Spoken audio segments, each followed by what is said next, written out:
ini kami buat untuk menyelesaikan tugas akhir dari mata kuliah Teknologi Pengelolaan Penyakit kelas PAD. Dan sebelumnya perkenalkan, nama saya Nuhai Kasati dengan NIM 134220103. Saya Ahmad Rizal dengan NIM akhir 092. Saya Utami Nurul Putri Wulandari dengan NIM akhir 099. Saya Muhammad Hidayat Nasution dengan NIM akhir 057. Saya Rahman Putra dengan NIM akhir 000. Selamat menyaksikan. Oke, saat ini saya berada di kebun pertanaman pepaya. Kita berada di wilayah Wedo Martani. Iya. Di sini untuk lahan pepaya ini luasnya sendiri ada kira-kira 400 meter persegi dengan jumlah tanaman dalam lahan tersebut kira-kira 50 tanaman. Mohon maaf saya tadi salah. Nah, untuk yang akan kita lihat di sini adalah penyakit tanaman tersebut. Sebagai contoh, ini ada di daun ini, kita bisa lihat daunnya ini seperti munculkan bercak karat. Juga ada beberapa titik yang berwarna kuning-kuning juga. Dan kita lihat di sini bisa dia tumbuh juga ditanam oleh berdampingan dengan cabai. Dan dari hasil investigasi saya, kira-kira tanaman ini terserang penyakit antraknosa yang disebabkan oleh jamur Oletrotheca. Dan menurut wawancara saya dengan pemilik kebun tadi, memang sebelumnya pernah terserang jamur. Dan mungkin jamur ini juga bisa hadir karena ada tanaman cabai yang merupakan tanaman yang bisa diserang oleh jamur Oletrotheca tersebut.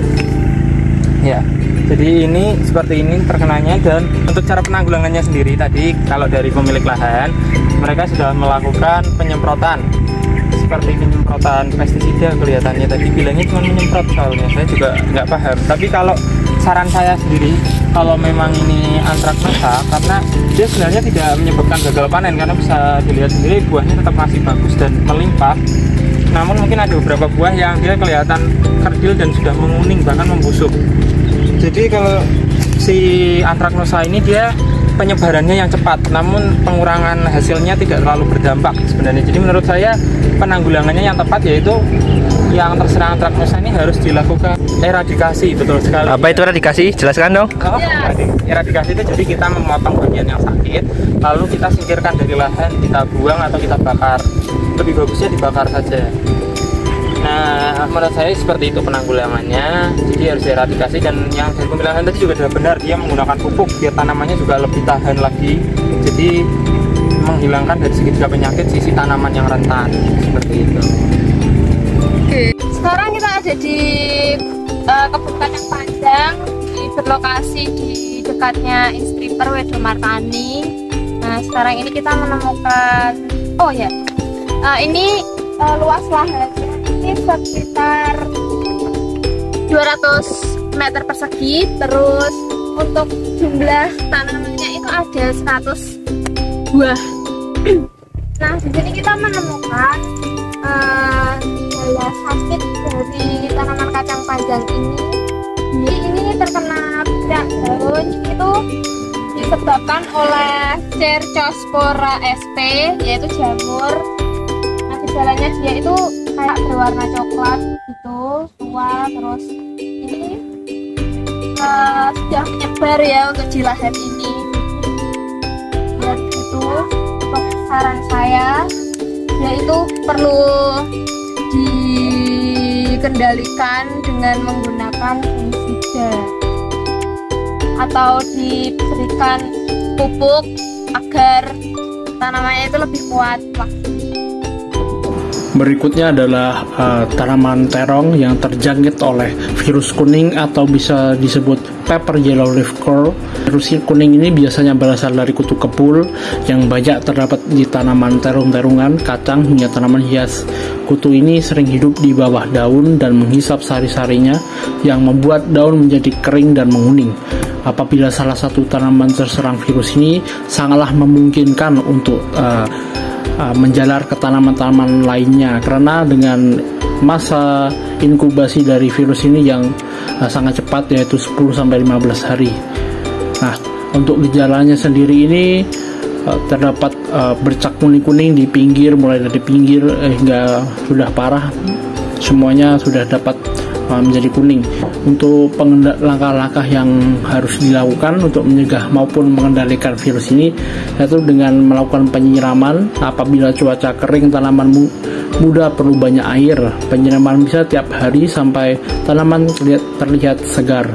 Ada juga dengan pemasangan perangkap yang bisa dipasang, yaitu perangkap likat kuning bisa dipasang bersamaan untuk menangkap serangga yang lebih kecil, bisa diletakkan pada 50 cm di atas pucuk tanaman. Dan juga ada pemanfaatan musuh alami, yaitu melepaskan predator yang bernama Necolius segmentatus per 10 meter kubik. Lalu juga kita bisa menggunakan pestisida. Untuk perhitungan intensif penyakit, di sini kami mengamati 3 tanaman, yaitu tanaman pepaya, tanaman kacang panjang, dan tanaman terong. Untuk perhitungan intensif penyakit, kita mengambil jumlah tanaman dan jumlah sampel. Pada tanaman pepaya, jumlah tanaman diperkirakan yaitu 50 tanaman dengan jumlah sampel 10% dari jumlah tanaman dalam sampel. Untuk penyakit yang menyerang yaitu antraknosa dengan perhitungan 1/5 dikali 100%. Pada tanaman kacang panjang yaitu jumlah tanaman diperkirakan 100 dengan jumlah sampel yaitu 10% dari jumlah tanaman dalam sampel. Untuk perhitungannya yaitu 7/10 dikali 100% sama dengan 0,7%. Dan yang terakhir yaitu tanaman terong dan dengan jumlah tanaman diperkirakan 300 dengan jumlah sampel 10% dari jumlah tanaman dalam sampel yaitu 30 dengan penyakit yang menyerang yaitu penyakit kuning dengan perhitungan 6/30 dikali 100% sama dengan 0,2%. Kami jelaskan kurang lebihnya, kami bermaaf apabila ada informasi yang kurang dalam menyampaikan. Maaf sekali lagi apabila